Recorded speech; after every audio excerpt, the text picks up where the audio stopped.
Gempa di Nusa Tenggara Timur yang berpusat di 38 km timur laut Mbai Nagekeo terasa hingga Labuan Bajo, Kabupaten Manggarai Barat. Sempat dilanda panik setelah melihat air surut di pesisir pantai, warga maupun wisatawan beramai-ramai pergi ke lokasi yang lebih aman. Seperti apa detik-detik gempa terjadi di Labuan Bajo dan bagaimana dampaknya bagi aktivitas wisata? Sudah hadir melalui sambungan virtual agen travel di Labuan Bajo, NTT, Yunita. Selamat malam, Mbak Yunita. Selamat malam, Victor. Ya, Mbak Yunita, BMKG menyebut gempa juga mengguncang timur laut Labuan Bajo, NTT. Rilis BMKG juga menyebut kekuatan gempa yang melanda di Labuan Bajo bermagnitudo 6,5 begitu dan terjadi sekitar pukul 5 pagi waktu Indonesia Barat. Bisakah Anda ceritakan saat gempa terjadi Anda sedang berada di mana dan bagaimana situasinya tadi pagi, Mbak Yunita? Oke, terima kasih, Victor. Jadi pada saat pukul 6 kurang atau sekitar 5.58 saya sedang berada di rumah dan waktu itu saya sedang tidur dan tiba-tiba gempa yang kuat mengguncang Labuan Bajo dan saya langsung keluar rumah. Di mana setelah itu saya pergi ke kota Labuan Bajo. Di sana banyak orang yang tidak berani di dalam rumah. Jadi mereka ada di depan rumah semua. Dan untuk pariwisata sebetulnya bulan Agustus adalah bulan yang cukup ramai para turis domestik maupun mancanegara untuk berkunjung ke Labuan Bajo. Untuk hari ini lumayan banyak kapal wisata yang akan berkunjung ke Labuan Bajo atau ke Komodo, Padar, dan Pink Beach. Ketika sekitar jam 8 karena ada isu dan ada kabar bahwa air laut itu surut, akhirnya KSOP atau Kantor Syah Bandar Otoritas Pelabuhan memberikan peringatan adanya tsunami dan dari info BMKG juga akhirnya banyak kapal wisata yang tidak bisa untuk berlayar. Namun pada saat sekitar jam 9 lewat 10 atau jam setengah 10 peringatan tsunami itu dicabut dan akhirnya bisa berlayar kembali seperti biasa. Peringatan tsunami dicabut oleh BMKG, tetapi ada waktu jeda beberapa jam yang warga mungkin termasuk wisatawan di sana juga panik begitu ya, akankah ada tsunami atau tidak?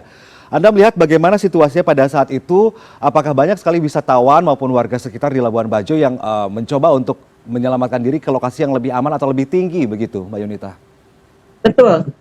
Memang banyak warga Labuan Bajo maupun wisatawan yang sedang ada di Labuan Bajo untuk pergi ke titik kumpul. Salah satunya adalah Puncak Waringin.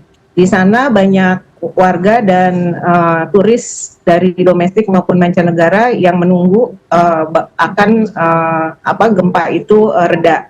Dan memang setelah gempa 7,7 kemudian adanya gempa susulan sekitar 6 dan selanjutnya sampai siang itu banyak sekali gempa susulannya. Oke, sampai akhirnya sore. Sampai jam berapa sore waktu Indonesia Tengah ada gempa susulan yang dirasakan, Mbak Yunita?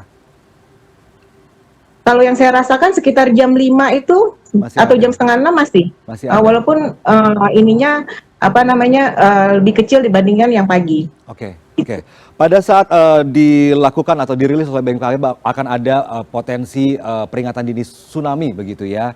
Warga maupun wisatawan juga melihat ada air yang lebih surut daripada biasanya. Ini berarti cukup membuat kaget begitu dan membuat panik. Kan Anda bekerja di sebagai agen travel begitu pada saat itu. Pada saat itu Anda berpikir tidak bahwa tidak akan terjadi nih perjalanan wisatawan termasuk pelanggan Anda misalkan atau seperti apa, Mbak Yunita? Oke. Mulai dari pagi sejak ada peringatan tsunami itu kami sudah menginformasikan kepada turis-turis dan tamu-tamu kami bahwa trip itu akan di-cancel dan kami akan melakukan proses pemulangan dari dana tamu tersebut. Tapi untungnya sekitar jam 9 atau jam 10 peringatan tsunami itu dicabut dan akhirnya tamu bisa kembali berjalan. Oke, tamu sama sekali tidak ada yang ragu untuk menyeberang, berlayar ke Pulau Padar maupun Pulau Komodo dan sekitarnya? Seperti biasa saja? Syukurnya tidak ada karena pada saat itu dari pihak otoritas juga sudah mengeluarkan selebaran resmi bahwa peringatan tsunami sudah dicabut oleh mereka. dan mereka percaya untuk surat itu resmi dari pihak otoritas.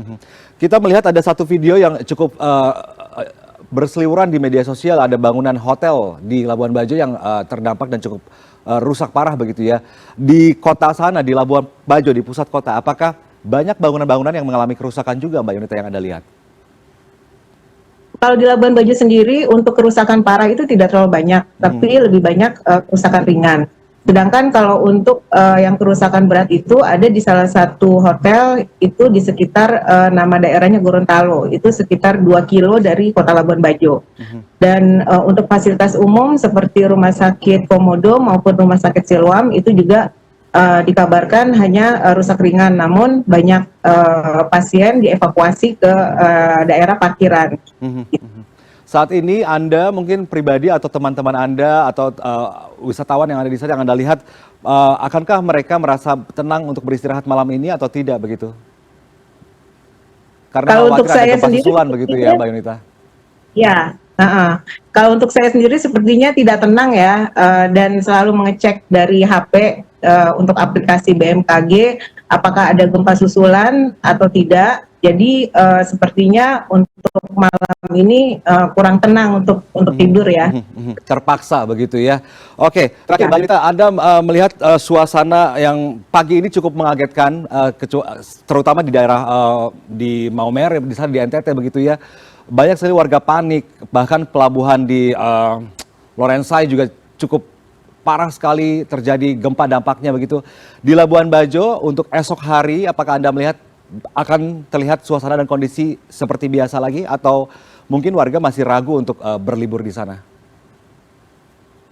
Kalau untuk besok sepertinya belum ada kabar dari kalau kita sih untuk agent travel mengikuti dari arahan KSOP sendiri itu. Kalau seandainya besok tidak ada peringatan atau pelarangan dari KSOP, maka untuk trip besok tetap kami lanjutkan. Oke. Tapi yang perlu digarisbawahi bahwa Agustus adalah bulan yang cukup baik untuk berwisata di Labuan Bajo ya, Mbak Yunita? Betul. Oke, baik. Terima kasih banyak Mbak Yunita atas waktu Anda bergabung bersama kami di CNN Indonesia Prime News. Sehat selalu di sana Mbak Yunita. Selamat malam. Amin. Terima kasih.